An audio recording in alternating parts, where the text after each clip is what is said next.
ដែលឲ្យរុងស្រីមកស្រឡាញ់បងទេបងក៏បានដឹងច្បាស់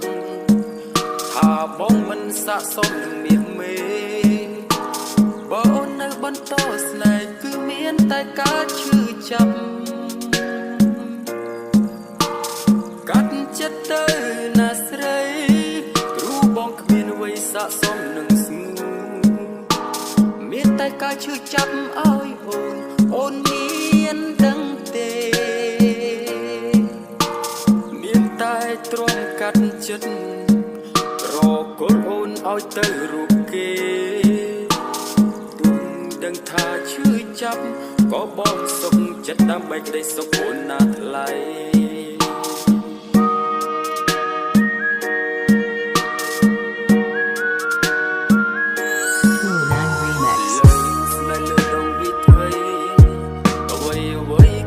អាចថិតទេជី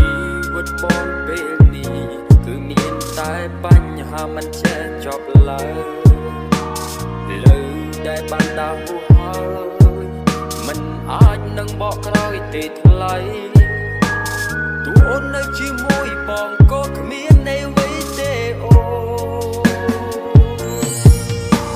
ព្រោះជីវិតបងពេលនេះបានដើរដល់ចំណុចត្រូវសូ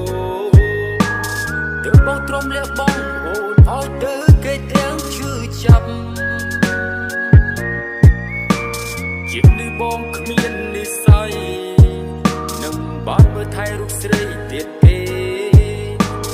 បងភ្លេចបងចូលមាសមេ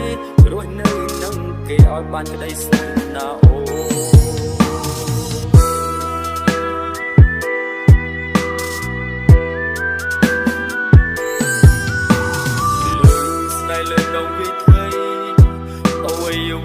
ក៏មិនអាចថិតទេ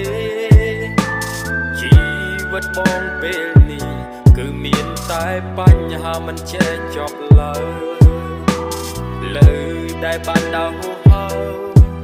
មិនអាចនឹងបកក្រោយទេថ្លៃទូអូននៅជាមួយបងក៏គ្មាននៃអ្វីទេអូព្រោះជីវិតបងពេលនេះបានដើរដល់ចំណុចត្រូវសូទើបបងទ្រាំលះបង់អូនឲ្យទៅគេទាំងឈឺចាប់អូជាតិនេះបងគ្មាននិស្ស័យនឹងបានមើលថែរូបស្រីទៀតទេបងភ្លេចបងចូលមាសមេរស់នៅនឹងគេឲ្យបានក្តីសុខណាអូបងភ្លេចបងចូលមាសមេរស់នៅនឹងគេឲ្យបានក្តីសុខ